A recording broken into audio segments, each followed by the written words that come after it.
오늘도 값없이 베풀으신 하나님의 끝없는 은혜를 누리며 승리하는 꿈미래 모든 분들이 되기를 소망합니다. 신앙의 정체성을 규정하는 가장 중요한 요소 가운데 하나가 예배입니다. 물론 다른 종교나 학교, 여러 시설의 행사들도 있기도 하죠. 그런데 그런 행사와 예배, 또 그것을 구분짓는 핵심 요소는 과연 무엇일까요? 그리고 우리는 어떻게 하나님 앞에 예배해야 할까요? 오늘 시편 81편은 하나님을 피난처라고 부르며 시를 고백하고 있죠. 그리고 악기를 가지고 하나님 앞에 기쁨으로 찬양하라고 이야기합니다. 그리고 세 달과 대보름, 축제날에는 나팔을 불라고 합니다. 근데 이렇게 하는 이유가 뭐냐면 그냥 즐거운 것들 또 무엇을 한다라고 하는 것을 알리기 위한 것이 아니라 하나님의 말씀에 따라서 순종하는 것이다라고 이야기를 하고 있죠. 고대 종교에서 사람들이 모여서 즐겁게 이 술을 마시며 춤추고 또 함께 이야기 나누며 깊은 밤을 보내는 그런 일들이 굉장히 많이 있었어요. 뭔가 큰 일을 앞두고 자신들이 따르는 신에게 이렇게 노래를 부르고 또 서로 격려하는 그러한 시간들이죠. 근데 그들에게 필요한 것을 채우기 위해서 그런 축제를 벌이는 건데 하나님 앞에 예배하는 것은 다른 겁니다. 하나님이 그렇게 하라고 말씀하셨기 때문이에요. 하나님의 말씀과 그 진리에 근거하지 않는 예배는 하나님께서 기뻐 받아주시는 것이 아니라고 하는 이야기를 하는 것과 마찬가지이죠.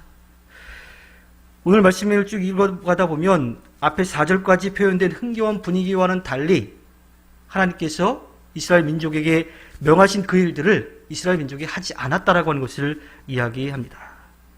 시인은 왜 이스라엘이 하나님의 은혜를 누리지 못하고 징계를 받게 되었는지를 이야기하고 있는 거죠.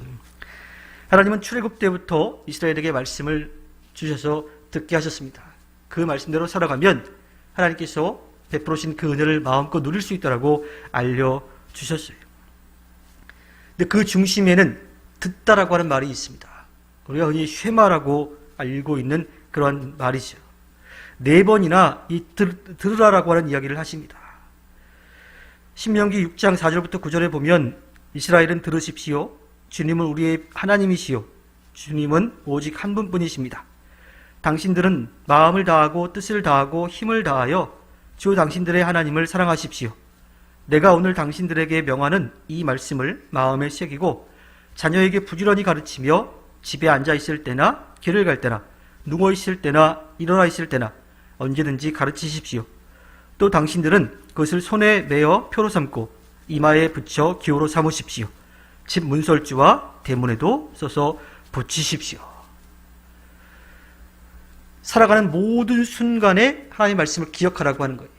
또 그 말씀을 자녀들에게 계속 가르치라고 이야기를 하고 있습니다. 왜냐하면 그 말씀대로 살아가야지 하나님의 아름다운 뜻을 우리가 펼쳐갈 수 있기 때문이 또 우리에게 하나님께서 약속해 주신 그 은혜를 누릴 수 있기 때문인 거죠. 시인은 이처럼 하나님께서 이스라엘 민족에게 베푸신 귀한 은혜를 떠올리게 합니다. 그리고 그러한 은혜는 우상을 섬기지 않고 하나님만을 섬겨야지만 누릴 수 있더라고 분명하게 이야기하지요. 예배 가운데 하나님의 말씀이 무시가 되면요, 우리가 설교를 듣는 것을 이야기하는 것이 아니라 하나님께서 우리들에게 이렇게 살아가라고 말씀하신 그 말씀을 잃어버리고서 예배한다면 그것은 하나님께 하는 하나님을 향한 예배가 아니라고 하는 거예요. 오히려 고대 종교 가운데, 고대 의식 가운데 우상을 섬기는 것과 다르지 않다라고 하는 이야기입니다. 사사기에 보면 하나님의 말씀과 달리 자기 소견에 옳은 대로 했던 일들에 대해서 이야기를 합니다. 즉 하나님께서 이렇게 예배하라고 하신 그 형식이 아니라 하나님께 이러한 마음으로 해야 된다라고 하는 것을 잃어버리고서 그냥 우리의 마음대로 우리의 필요한 대로 하나님 앞에 예배한다라면 그건 예배라고 할 수가 없다라고 하는 이야기입니다. 진리의 말씀이 선포되지 않는 예배, 또 하나님께 우리의 몸과 마음, 정성을 다해서 드리는 그런 고백이 아닌 찬양, 또 내가 필요한 것만을 요구하고 또 하나님께 기도해도 어차피 소용없다라고 하는 그런 의심을 가진 기도, 이런 것들은 하나님께서 받으시는 예배가 아니라고 하는 이야기지요. 우리를 살리려고 하나님께 모든 것을 맡기며 하나님의 이름을 높이고 또 하나님께서 주시는 귀한 말씀을 듣고 하나님께 기도하는 그 예배가 아닌 것은 하나님께서 기뻐하시지 않는 겁니다. 그리고 우리를 영적 침체에 빠뜨리고 말지요. 신앙생활의 핵심은 예배인데 그 예배는 무엇을 뜻하냐면 하나님의 말씀을 듣고 깨닫고 그 말씀대로 살아가는 것, 거기에 있습니다. 아무리 듣기 좋은 악기로 또 찬양으로 또 마음을 울리는 그런 설교적인 이야기들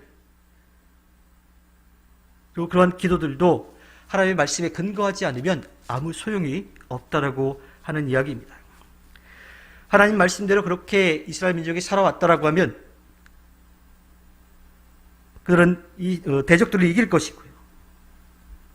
또 하나님께서 주신 많은 것들을 그 모든 것들을 누릴 수 있게 되는데 그렇지 못했다라고 시인은 분명하게 이야기합니다.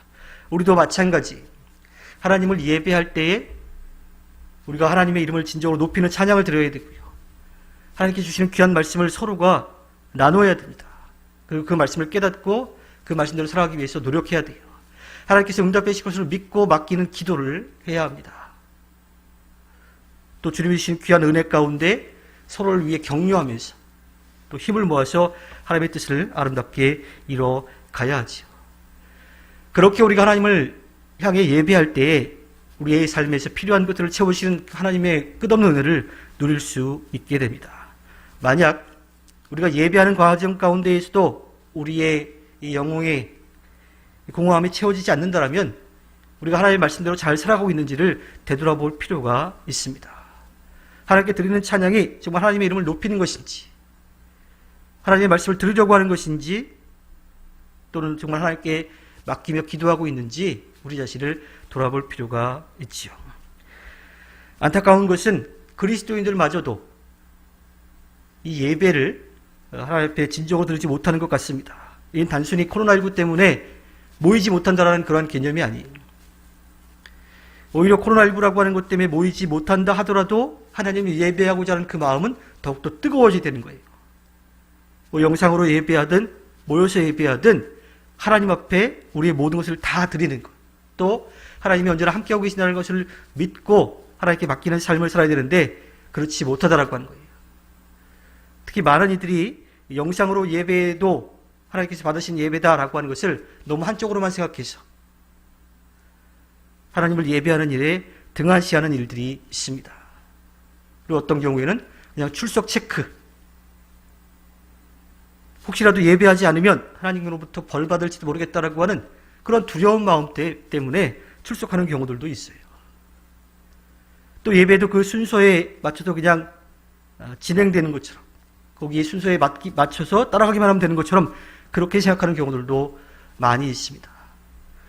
오히려 코로나19라고 하는 어려운 상황이 우리가 하나님 앞에 참으로 예배하고 있는지를 돌아볼 수 있는 기회가 되기도 합니다. 우리가 하나님 앞에 드리는 예배는 하나님의 말씀이 온전히 드러나는 예배가 되어야 되고요. 하나님의 말씀의 원리와 가르침을 따르는 예배가 되어야 합니다. 그리고 그 말씀대로 살아가겠다라고 하는 믿음의 결단, 또 그 삶을 살아가기 위한 노력들이 우리들에게 필요한 거지요. 즉 우리가 하나님께 드리는 모든 예배가 하나님의 말씀에 근거해서 그 말씀대로 살아가는 것, 그것이 진정한 예배입니다. 하나님께서 허락해 주신 오늘 하루를 살아갈 때 살아계신 하나님을 참으로 예배하여 하나님 앞에 기쁨을 드리는 꿈일의 모든 분들이 되기를 주님의 이름으로 부탁드립니다. 기도하겠습니다.